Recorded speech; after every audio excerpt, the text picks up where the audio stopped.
All good, Tim? All right. So one of the things that I do is I love educating my clients. I love educating people. I love doing presentations for the public, and I also do it for companies as well, because what I am seeing is the generation, as we know, computers came around in the late 80s, but it became very popular to have in the home and every kind of business around the early 90s. So that's been about 30 years, right? So I have actually seen that generation come out of that. Basically, they're retiring, they're about to retire, and what that has done to their body, right? As far as the issues that come with that. And so that's why I love to actually educate people on, has technology actually become pains in the neck and the back? And that's what I'm seeing each day. And the answer is yes, right? So next points of the day, I'm going to talk about some of the common body positions when we use technology, what those positions do to the body, and simple techniques to use to avoid discomfort or pain. So if you like to take notes, I actually left some pages in front of you. If you're more tactile, you like to actually take notes so that you can pay attention more. I have to do that myself. They're in front of you as well. All right, next. So we all know that the technology that we have is a blessing, but some people also look at it as a little bit of a curse, right?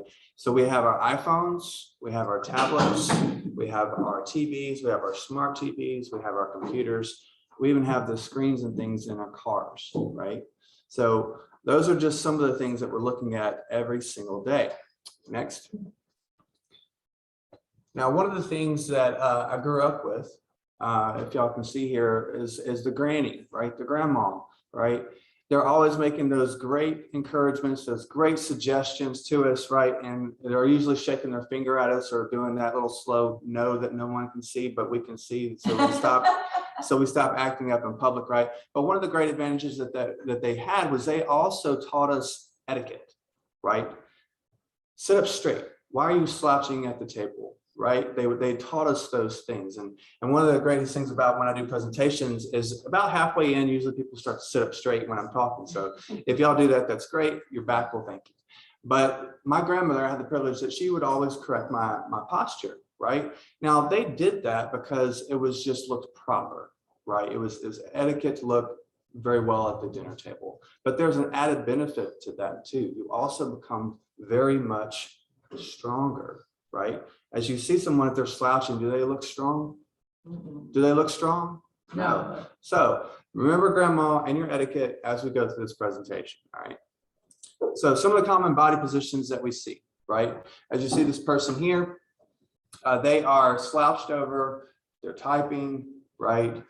This is something that they see, or even if they're struggling with their eyesight and they don't even know that they're actually leaned into their computer because they can't actually see the font and the screen, right? So these are things that people do. Next.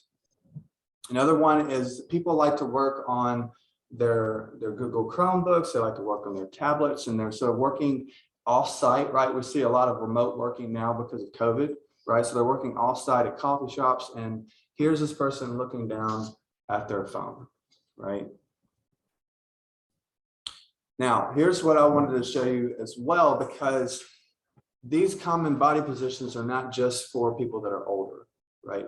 By show of hands, does anybody know of a child or a grandchild that is actually already on their phones and their tablets? Anybody see that in public? Oh, yeah. Right? The mom that's so stressed out, does she want to give that kid the phone and in public? No, she doesn't, but it's the only way they can keep them quiet, right? So they can show little video streams. And this is what kids are looking at all day at this age. 2 generations before the generation that's coming out of what I've been seeing. And this is what they're doing. So next. Now here's one of the Mr. Universes, right? A very, very strong guy. He's flexing here. So what is it that the body position that's most common to physical therapists, massage therapists? It's basically flexed, right? They're flexing all day. You're consistently strengthening the front of the body, right? Now we may not look like this gentleman, right? But we are actually strengthening something. The question is, are we strengthening for good? Are we strengthening for bad, right? The human body is an absolutely amazing thing, right? It will adapt, it'll move, and it'll hold in certain ways that we can move and function. The example I give to my clients all the time is if you don't actually have the range of moving your arm all the way up like this, but you still need to reach that pot, you still need to reach that grocery, your body's going to find the movement. That may mean twisting, moving in the way that you don't have it. What is it that we're doing in our day-to-day that's also creating that flex position and creating those movements that later, when we do those movements, we actually have pain during it? Next. So I see this all the time with children as far as in their posture and their positions, right? It took me 10 years to convince my niece to stop slouching, right? But I finally did it. Right. But this is basically the thing I see all the time. Kids that are gathered around, what are they doing? Are they looking at each other talking? No, they're texting each other. They're laughing, right? They're sitting by each other. They're texting. They're not talking. Everybody's looking down at their phone, right? But if you notice the picture to the right, they're having to support themselves, right? With what? Their arm. They can't even hold their own heads up, right? You see kids. I think the worst example I've seen recently, and it's becoming quite a trend with kids that are teenage years and younger, their phones are in their lap and their head is on the table as they're looking down at their phone, right? And they're doing this for hours, right? So what is that exactly doing to the body? So my question for you today is I want you to think about how much in the day are you actually flexed? Somebody have to be like, maybe an hour or two. Okay, well, let's really look at that. Because technology has become so fast, we have to look at where is it in our day-to-day that we're actually in a forward position, right? Do you commute to work? Do you sit at an office chair, right? When you come home, do you sit in your recliner, right? And then when you go to sleep, are you actually sleeping on your side? So literally the majority of the day, you're in a forward position, right? So what do those positions do to your body? So understanding that our heads and our shoulders basically will become forward, it will become flexed, and also our hips, right? So has anybody ever seen a kid when they're walking, as far as when they're like 1 or 2 years old, when their head gets forward, they keep going? Right? They keep going, they can't stop, right? So imagine that with our body. When your head starts to go forward, the rest of your body is also going to go forward as well. If you were to imagine a snowball going down a hill, right? Nothing is going to stop that snowball until an equal force is actually put against it, right? So unless you're starting to make those changes, if you continue to stay forward, you'll continue to round. A great example of that is if you know anybody in their 70s and 80s, they can't even look up at you. What do they have to do? They have to sit down to actually look forward and see you, right? I'm sure Mary Lou has seen that as far as the only way they can actually look forward is they actually have to be reclined back in a chair, right? So, all right, next. So simple physics here, right? Every 5 degrees that your head shifts forward, it actually equals 10 more pounds, right? So if your head is neutral, it's around 11 to 12 pounds. Most people are familiar with the Jerry Maguire movie. Did you know that the head weighs 12 pounds, right? And everybody laughs about that. It's real cute, right? But it's true. But every 5 degrees your head shifts forward, it weighs 10 more pounds. So if your head is 15 degrees forward, that means it equals 42 pounds, right? Some people are like, I don't really understand that. Okay, so if you were to take something as far as a 5-pound weight, right, and you bring it into your body, it's not very heavy, right? But if you put it out, right, if you put it out all the way out here, does it weigh heavier? It does, because of the weight is put on your shoulder, right? Okay. So what does that do, right? We're very familiar with calluses on our hands. The body is always trying to protect you, right? Believe it or not, it's always trying to protect you. Sometimes it does too good of a job at actually protecting you.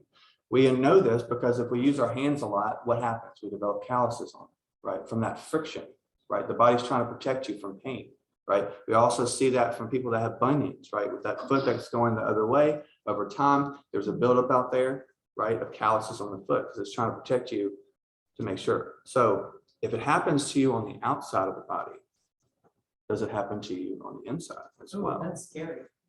Right? As far as building up that tissue. And the answer is yes, right? If you know anybody with these issues, Dowager's hump, if you've ever seen somebody with that big old hump on the back, right? And they have that head forward position, that's because the body has actually had to build up tissue there to support the weight of the head being forward, right? And then what does it do? It says pain, pain, pain, because it's trying to get you to actually come back, right, into a better position, right? So the good news is that you can be helped, and I'll show a little bit about that later. But let's look at some other positions and things that happens to the body. Kyphosis, right? Next one. Kyphosis is an over-rounding of the upper back, right? So these are some of the extreme cases that I do see, but this is becoming more apparent even in the younger generation. How do I know this? Because I actually have 18-year-old kids that are coming in with kyphosis. Okay, now why is that though? Well, as we know, we're looking at our phones all the time. We're looking down.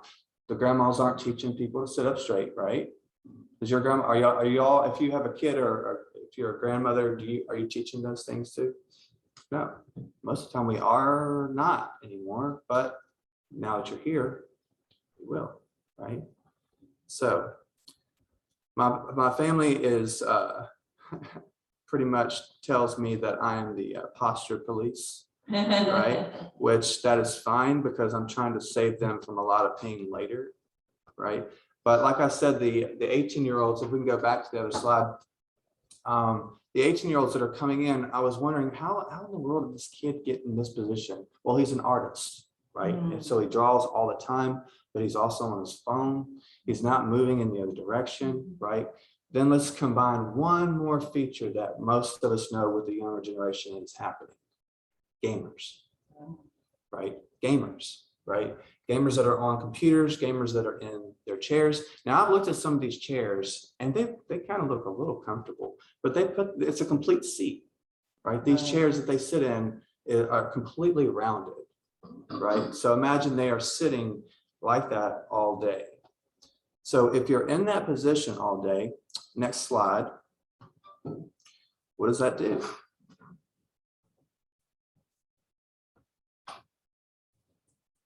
That's going to strengthen something, that's going to train something, and that's going to stretch something, right? Those are the three things that I focus on with my clients when I'm trying to teach them as far as being in any position for too long is going to do these three things, okay? So strengthen. Who's here? Is anybody a mama online or has been a mama before? Anybody raise their hand? All right. So what usually happens, right? You put them on the opposite side of your hip so that you can use your dominant hand to do what? Cook, clean, or whatever you need to do, right?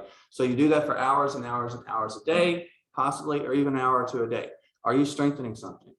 Yeah, you're strengthening that other side of the hip, right? To hold it up. Those obliques, those abdominals are becoming very strong in that position, right? And then years later, after you've had those several kids, people come into me and they're like, well, why does my hip hurt, right?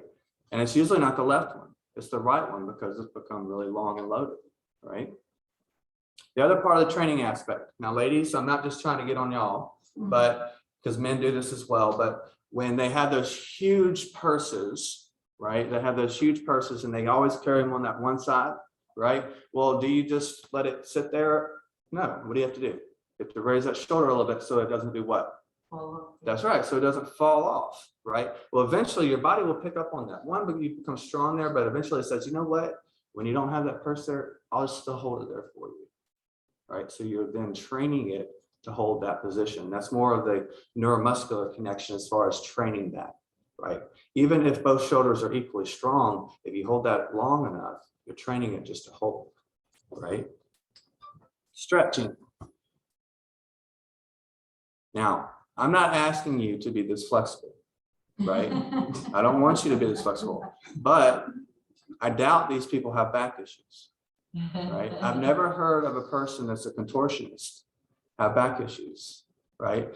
But on the other side of this, you're stretching something, right? So as I mentioned before, if you're in a forward position, that means you are shortening something. Okay, so if something is short, that means something has to be what? Long. If something but is short, something has to be, anybody? Long, right? The body's going to balance, right? So if the front becomes short, that means the back becomes what? Long, right? So, all right, next slide. Now, this is one of my favorite ones, right? Because individuals don't recognize this at all, right? As far as the training side, the strengthening side, the stretching side, they get, right?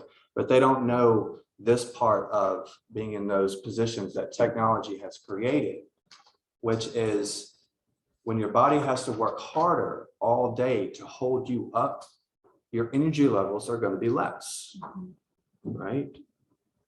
So to prove that point, I want to show you a little small example. All right, next slide for me. You seem like a very strong gentleman. Will you come up here for me? Real quick. Yeah. All right, so the gallon challenge is this, right? Now, most of us are familiar with the gallon challenge, but it's more for diet, right? They're like, drink a gallon of water, what? A day, right? Yeah. So if you can, for me, I want you to hold that like that. All right, can he be seen a little bit? All right, scoot towards me this way. And I want you to hold that arm straight out. All right, now, not over the computer though. All right, there we go. All right, so that's right. Now let me know when you start getting tired.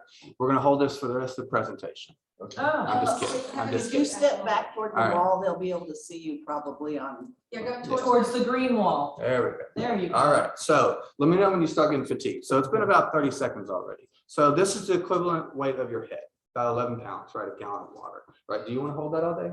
No. No, you're already shaking, aren't you? Yeah. That's right. You can let down. Okay. All right, you can let down. Okay, good. It's just a small example. Now that was less than a minute, right? All right, thank you so much. Give him a hand. Give him a hand.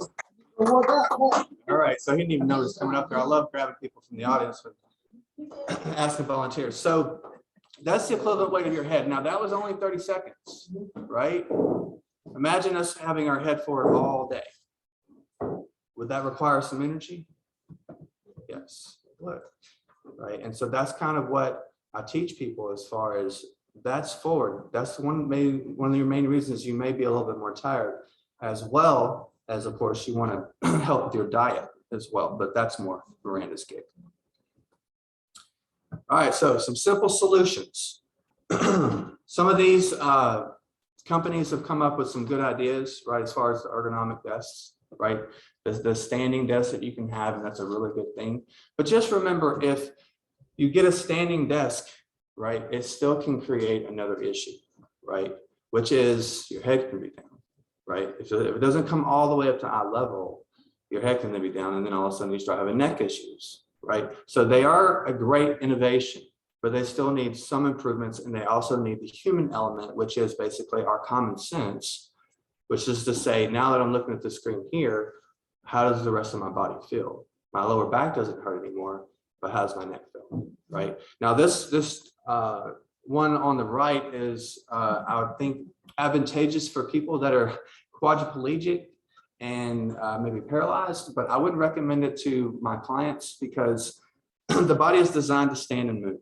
It really is. It's designed to stand and move. The reason why we know this is because we don't look like kangaroos, which can sit all day, and we don't look like walruses that can lay all day, right? That's not how our body's designed. It's designed to stand and move. That's why we don't have really big hip bones, right? As most people say, I'm just big bone. Well, sorry to let you know that doesn't exist, right? Big bone does not exist, right? I've seen a lot of x-rays, all the same. So some other innovations and simple solutions. So these are the 6 things that I like to focus on with my clients. Maybe not all at one time, but at least hitting one of these at a time. And that is bring your technology to you, not you to your technology, right? Make technology work for you, not against you. How does that look in our day-to-day, right? Is your computer screen at eye level? Can you bring it up, right?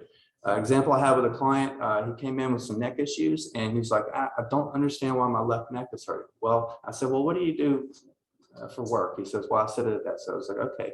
I was like, where's your monitor? He's like, well, actually I have two, right? And I said, well, which is the one that you mainly look at all day? He said, the one that's up and to the left.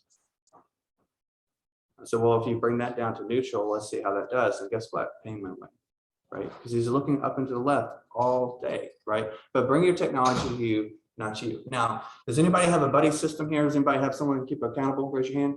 Anybody? Maybe? Miranda? Okay, Miranda's raising her hand. All right, so if you work at an office all day, have somebody, if you're having pain in the neck or the back, have them every once in a while, you'll just look at you and say, you're crouched. This is how you look all day. And because you may not know it, right? As far as our eyesight starts to fade, we may not even know that we're having to squint and look down all day, right? So that would be where we would get our prescription better or find with our technology to be able to make that bigger. Second one, keeping your body neutral, right? So most people would understand that if I was to bend over completely forward, right? And then you put a weight on me, I'm not going to be able to hold that weight as much as if I was standing straight over my shoulders, hips, knees, and ankles, right? So as much as possible, keeping your body neutral. Now, someone will sit there and say, well, how do I do that in a chair, right? Well, bring your shoulders over your hips, right? The 75-25 rule is what I like to give my clients. Just as a break, 75% of the time you should be trying to stand. The other 25% of the time you can be trying to sit. Now, I'm not telling you that if you're in pain that you don't sit, right? If you're standing and you're having a tremendous amount of pain, right? And sitting helps relieve that, well then sit, right? And then you can work on those things as you get out of pain, right? But we all have our phones that have 1,000 apps on them. Most of us have a timer on our phones.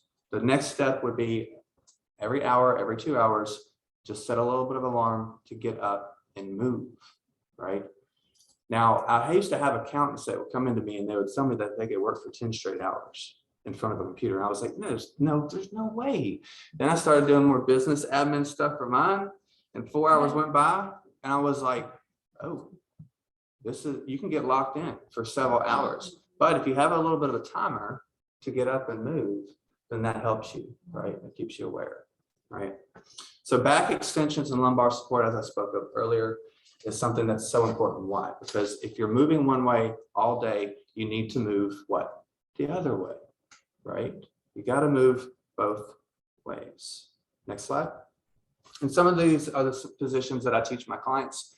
And the great thing is that you don't actually have to have a medicine ball, right, at your office, right, wherever you're working, but you can do these. Well, I don't know this because they're chair exercises, right? So if you're sitting a lot, these are some of the things you can do. Moving your head backwards, rolling your shoulders, pinching your shoulder blades, and the very famous double chin move, right? Now, nobody really likes to have a double chin, but if y'all can all do this with me, take your finger here, all right, and then push back, you will create a double chin, and then relax. And do that a couple times throughout the day, right?